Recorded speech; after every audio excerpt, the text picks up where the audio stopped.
ce qu'Hollow Knight nous apprend sur la création de mondes.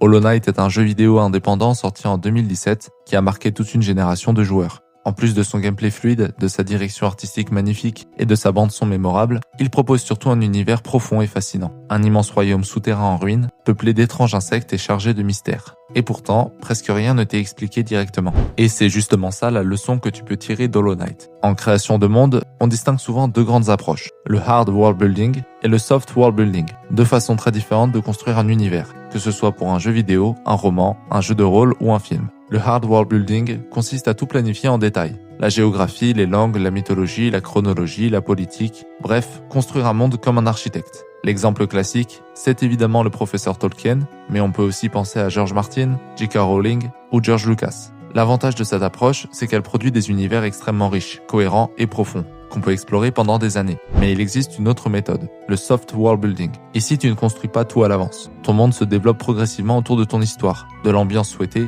ou de ton gameplay. C'est une approche plus intuitive, plus spontanée.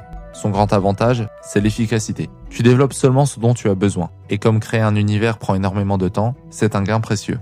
Cette méthode laisse aussi plus de place à la surprise et à l'improvisation, ce qui rend la création beaucoup plus vivante. Mais elle a aussi un risque. Sans structure solide, ton monde peut devenir incohérent ou difficile à maîtriser. Et c'est là qu'Hollow Knight devient intéressant. Le jeu ne t'explique jamais tout. Les développeurs ont clairement construit leur univers autour de l'ambiance et du level design, plutôt que de longues explications. Pourtant, tu ressens immédiatement la profondeur du royaume d'Hallownest. Pourquoi ? Parce que le monde t'est transmis autrement. Par les ruines, les statues, quelques dialogues, les objets. Le jeu ne te raconte pas son histoire, il te laisse la reconstruire toi-même. Résultat, ton imagination complète ce qui n'est pas dit. Et ça rend le monde d'Hollow Knight encore plus vivant. C'est une excellente technique que tu peux utiliser en création de monde. Tu n'es pas obligé de tout expliquer à ton public. Est-ce vraiment nécessaire d'écrire toute l'histoire d'un royaume disparu si quelques vestiges suffisent à suggérer son passé ? Ton monde n'a pas besoin d'être entièrement détaillé jusque dans les moindres recoins pour être crédible. Parfois, quelques indices bien placés et une attention particulière donnée à l'atmosphère valent mieux qu'une encyclopédie entière. Et Hollow Knight en est la preuve.